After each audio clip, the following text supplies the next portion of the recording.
Bonjour à tous, aujourd'hui je voudrais vous parler d'Afrique et plus généralement de tous les pays opprimés par le système capitaliste. Notre pays, comme tout l'Occident capitaliste, repose principalement sur l'exploitation des richesses et sur l'exploitation de l'homme par l'homme. Une infime partie est ultra riche, et cette classe n'a pas d'état d'âme, pourvu qu'elle réalise des plus-values à 7, 8, 9, voire 10 chiffres. Ces gens-là considèrent l'humain comme un simple consommateur sur lequel on peut spéculer. Ils organisent plus précisément l'exploitation des plus pauvres, en France bien sûr, mais aussi et surtout sur le continent africain, en Amérique latine et en Asie. Dans les anciennes colonies, dans tous les pays émergents au monde, le capitalisme impose sa loi. Il propage sa com en expliquant aux pays pauvres qu'ils n'ont pas les moyens, et donc qu'il va faire à sa place. La bonne blague. Faire à sa place, pour eux, ça veut dire exploitation des richesses et main-d'œuvre facile pour le faire. Voilà la supercherie, le mensonge dans tout son éclat. On fait croire qu'on va aider les pays pauvres alors que c'est par eux que la richesse existe. Comprenez bien que si demain on arrête définitivement d'exploiter ces pays et les habitants, ils s'en sortiraient bien mieux, c'est évident. Mais la réalité est tout autre. Ils sont soumis à une concurrence féroce où les multinationales françaises, européennes,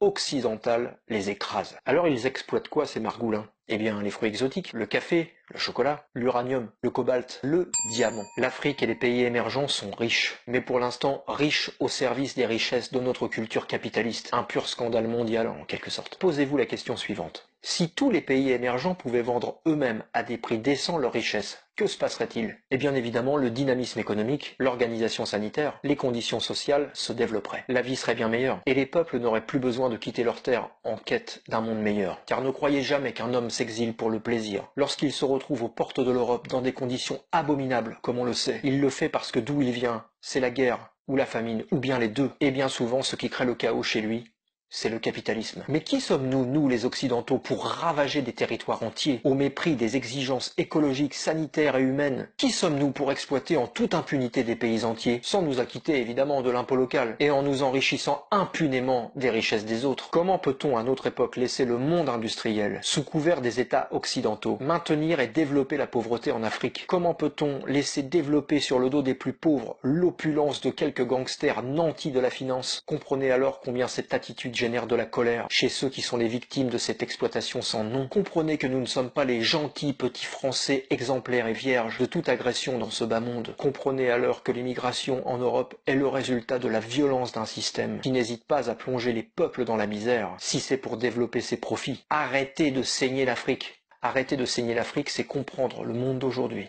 C'est surtout comprendre qu'il est possible de vivre autrement et d'agir vraiment pour l'avenir, l'humain et la paix. Le capitalisme, vous le savez, engendre bien souvent la guerre. Changeons de logiciel et construisons avec les pays émergents une réelle politique de coopération où chacun aura la totale maîtrise de son économie. Arrêtons l'esprit colonialiste. À bientôt.